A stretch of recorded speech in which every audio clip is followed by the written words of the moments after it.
The Steelers signed linebacker T.J. Watt to a new 4-year contract. Watt, who won the Associated Press NFL Defensive Player of the Year in 2021 and was a finalist in 2024, has been a stabilizing force for the defense since he was selected in the first round of the 2017 NFL Draft. Watt is the Steelers' all-time sack leader with 108 career sacks.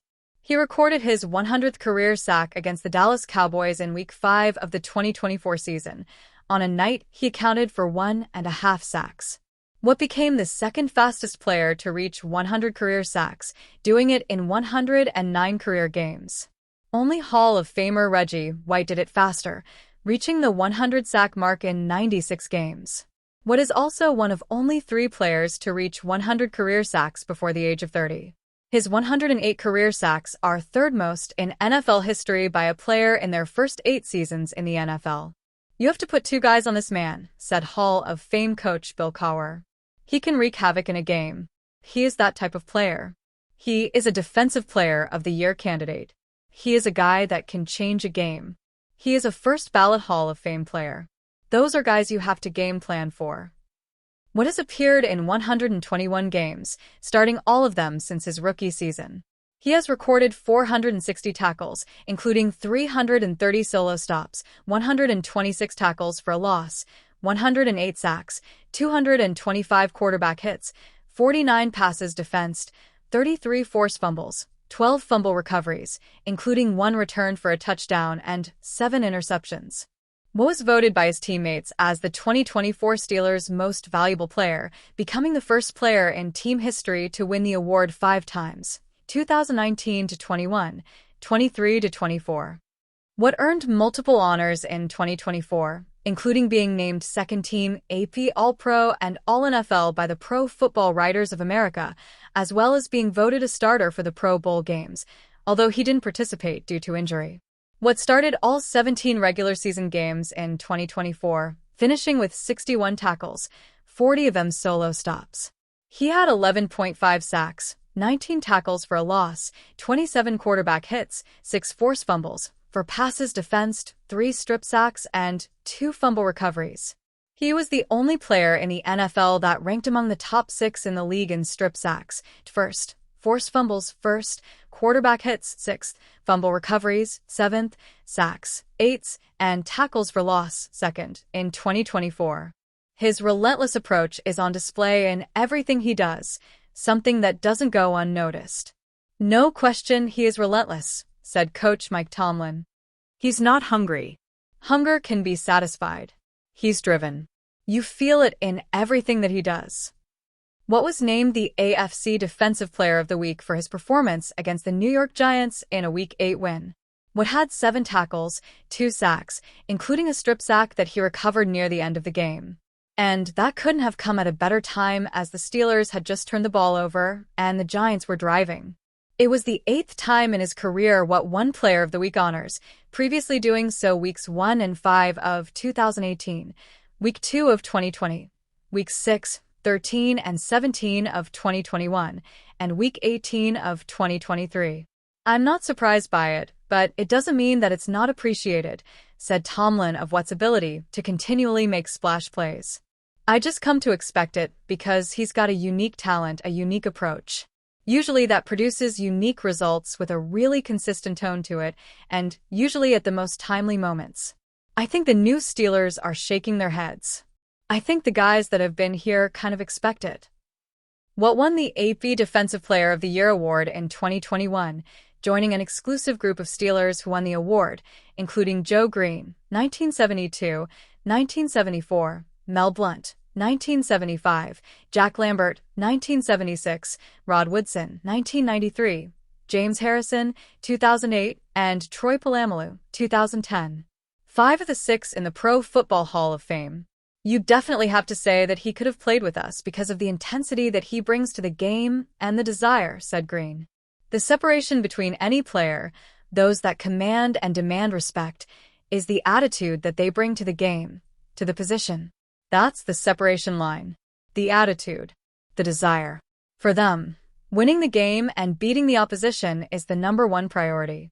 Just looking at him, his physical stature for an edge rusher, He has length, he has the legs and the arms. The most important of all, other than the physical stature, is he has the want to and the desire. That is what makes it happen for him. He has the motor. That's the engine that drives him. I had the size and the ingredients, but what was missing with me was the speed. What helped me was my desire to play, my desire to win, and I see that same thing in TJ's effort every play. You see that intensity. You can't coach that. Plenty of things led to the undoing of the 2024 Pittsburgh Steelers. One glaring weakness was the Steelers' defensive line. They declined to make any huge additions in free agency, but it was an area of focus during the draft, with Pittsburgh picking up Derek Harmon, Yehia Black, and Jack Sawyer. Despite those new faces, Steelers beat reporter Ray Fittipaldo doesn't think it's a group we should be confident in heading into training camp. They tried to address the position in the offseason, but I think it's going to take more than a year to rebuild this unit, Fittipaldo wrote in his weekly chat with the Pittsburgh Post-Gazette. Derek Harmon was their top pick and has already been named a starter. Yehia Black, who came in the 5th round, could get a chance to be in the rotation because he's known as a run stopper. But other than that, the only other move was signing veteran Daniel Equaly to a very reasonable contract. To me, DL is one of the biggest concerns as they head into camp. The Steelers seem to be in a good place in terms of their starters. Cam Hayward is 36 years old, so there's always some risk with a player of that age in the starting lineup. However, he's coming off an excellent season, one that showed no signs of him slowing down. He remains one of the best players in the league at his position. Starting alongside him should be first-round pick Derek Harmon, who brings help as both a run stopper and a pass rusher. The Steelers have plenty of depth on the edge, including TJ Watt, Alex Highsmith, Nick Herbig, and Sawyer. That said, the depth on the interior of the Steelers' defensive line is where things get a little tricky. That's likely what Fittipaldo is referring to, saying it may take a little longer to rebuild that unit. Black should be in the rotation purely due to his ability to take up space and stop the run. Where he might play is more of a question. He seems like a fit for the interior, but he is a 5th-round pick, so expectations can't be too high. There's also Keanu Benton, who's shown moments of promise but hasn't been as consistent as Pittsburgh would have liked. It may be harsh to think it's one of the weakest areas on the roster. Some would disagree with that entirely. That said, the group does need to prove itself. The Steelers' defensive line had an awful end to the 2024 season. While there are some additions, we haven't seen most of them play at the NFL level yet. If there isn't significant progress this season, it could be a spot the Steelers target yet again in the draft next April. The Pittsburgh Steelers have had a very exciting offseason. With training camp fast approaching, as well as the preseason, excitement is building across the fan base. All eyes are now on Steelers general manager Omar Khan to see if he has any more surprises up his sleeve as the team prepares for the 2025 season. Steelers general manager Omar Khan is seen talking on the phone during a practice session in the heart of the Steel City, likely handling team matters as he continues to shape Pittsburgh's roster ahead of the upcoming NFL season. Khan has done an impressive job improving the roster while also keeping the future in mind. His off-season moves have strengthened key positions and set the team up well for the 2026 NFL Draft. Expectations are already high for this group, but they would be even higher if the Steelers managed to add one more impact player in the secondary. On Tuesday, the Steelers got some encouraging news when NFL insider Ian Rappaport revealed that 3-time Pro Bowl safety QUANDRE Diggs has been cleared for the 2025 season. Diggs is currently a free agent, and his return to full health opens the door for Pittsburgh to make a move.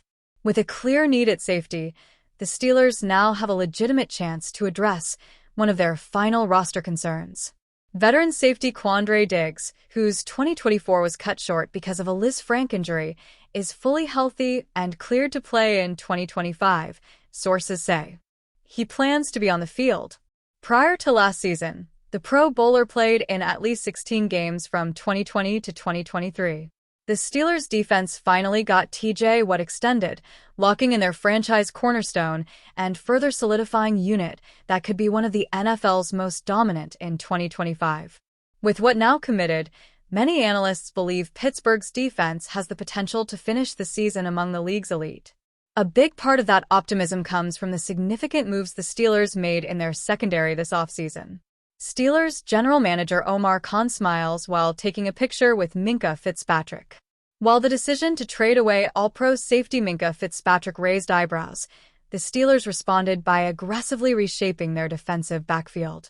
They brought in two proven veterans in Jalen Ramsey and Darius Slay, adding leadership, experience, and playmaking ability to the cornerback room. With Ramsey, Slay, and Joey Porter Jr. forming the starting trio, Pittsburgh now has a group of corners that can match up with any receiving core in the league.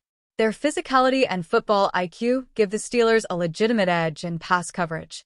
Despite those upgrades, the loss of Fitzpatrick has left a noticeable void at safety.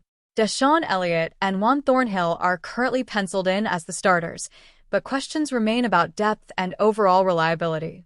Thornhill in particular has yet to consistently play at a high level, and some fans are not entirely sold on his fit in Pittsburgh's system.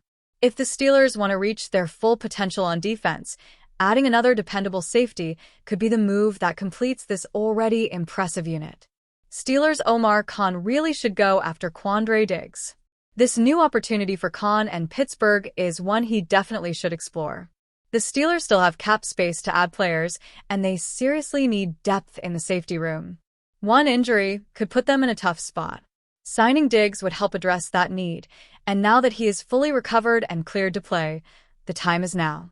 Former Seattle Seahawks safety QUANDRE Diggs addresses members of the media during a press conference, discussing his career, recovery, and potential future opportunities in the NFL. Diggs is older and coming off an injury, so there is some risk involved. However, the 32-year-old veteran might be worth the price. He is not likely to be very expensive, and the Steelers can afford to offer him a few $1 million to strengthen their safety group. His veteran leadership alone would be extremely helpful.